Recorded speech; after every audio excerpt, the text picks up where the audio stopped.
Alright, I'm cooking right now a frozen patty. My brother has his machete and a rolled up magazine, which is very tough to cut, and he's going to try to chop it. He used a vaquero last time, and we're going to see if a kukri can get through a tightly rolled up magazine. And it looks like it can. That's the dog. So there you go, a little bit of impromptu progress on my frozen patty. Got a Himalayan imports kukri from Nepal, and people complained that I gave the kukri machete more praise than the Himalayan imports kukri, but that's just because that one has a not as good grind like we just proven. So, not that it won't cut and it can't cut, it's just, it's a lot more material to push through a medium. So, yes, that is a, what you call it, a Himalayan imports kukri, but it's not to spec to an antique kukri. I've handled an antique kukri and it's not the same animal. And the cold steel kukri machete just is sharper and has a better grind than the Nepalese kukri. Sorry that the film was cut off short in the first video.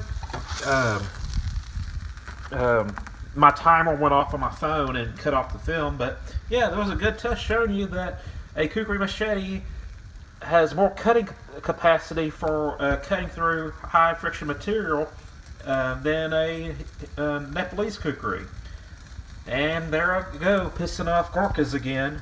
I've come across a lot of internet gurkas that, you know, really don't like me, but thought that was pretty cool. Thanks for watching. I'm a Satsu5, and I'm Hello YouTube, this is a Satsu5. Just to cap off this video, that I planned not to make this video, but to actually take out my kukri machete, my Himalayan imports kukri, and my blackjack kukri, which I somewhat recently got. I've had it for maybe a year now, but I planned on taking those to the bamboo fields and doing a response video to my Battle of the Kukris video.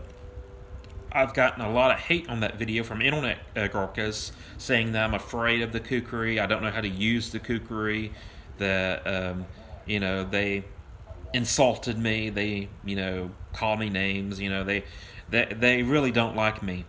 And I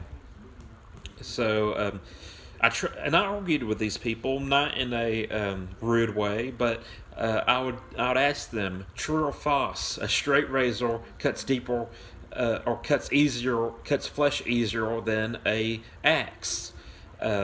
I said, true or false, a razor cuts with less effort than an axe. And they would dance around the answer, and they wouldn't answer me. But like I said, the point of the Battle of the Kukri video, and the point of this video, and the point of my future video is that a well-ground blade cuts more effectively than a thick, sharpened club. And I got the Himalayan imports kukri. It's supposed to be the second best kukri you can buy. And Toro kukris are supposed to be the best that you can buy. They're supposed to be more accurate to the antiques and to the village-made ones. But the Himalayan imports kukri is, in essence, a sharpened club. It's a little bit better than a sharpened club, but it's not much.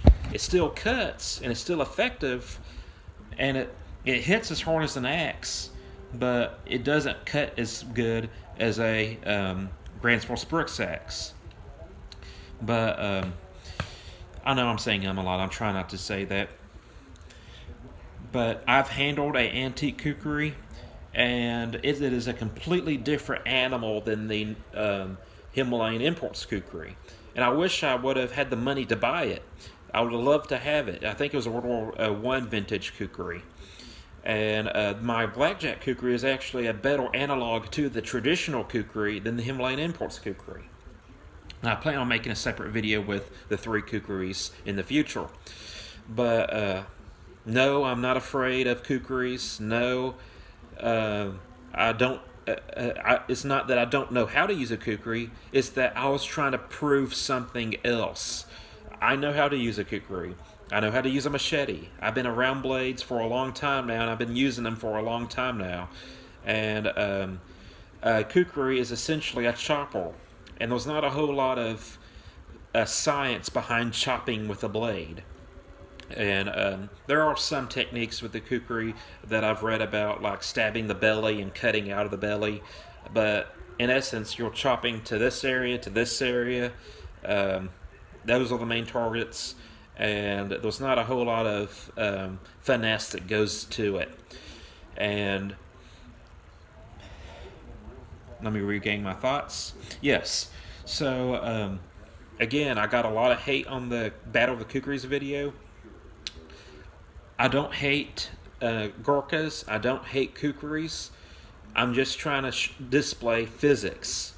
You can get a setting maul, and it splits logs all day, but it's not gonna be able to cut skin as effectively as a razor. It's just physics. And this video, we used rolled up newspaper, which we learned from James Williams. Is very cut resistant, and he actually recommends it if you have to defend yourself against a knife, to actually use it to block and misdirect, because most knives can't cut all the way through it very easily. And we used the kukri machete. It busted them apart very easily. We used the Himalayan imports kukri, and it cut darn near through it, but not to the same effect as the kukri machete. And it's a shame, you know. I actually told one of these internet gurkas that if he's so embarrassed by the performance of his national blade, then maybe he should convince the blacksmiths to make better blades. I actually told him that. And like I said, I'm not trying to disrespect gurkas. It's just I got a lot of people on the internet claiming to be gurkas, and they didn't seem to have a lot of knowledge of blades when talking to them over the internet. And so,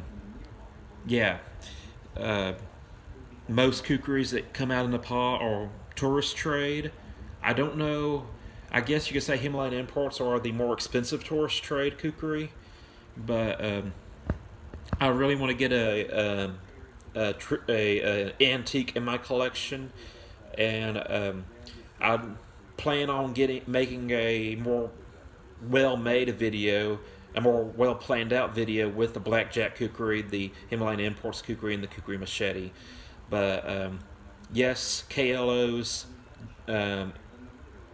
If you get a good KLO, it outperforms the majority of Himalayan kukris. The Gorka kukri is a better blade. The kukri machete is a better blade.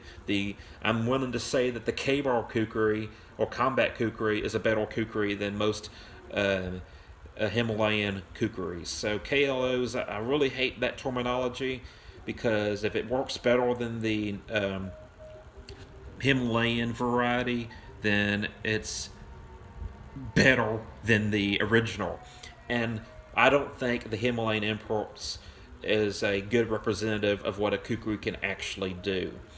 And I've seen this in test on the internet. I've seen YouTube videos where people are like trying to chop through like 20 bottles with a kukri house kukri, and it just slings them all over the place.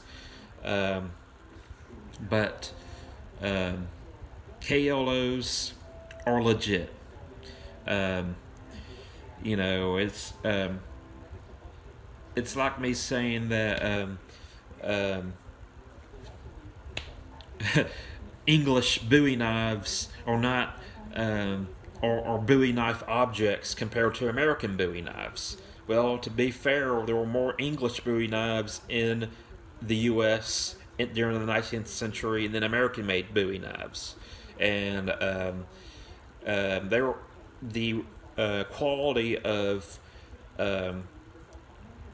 English Bowie knives ran the gambit of very nice to kind of not just lackluster.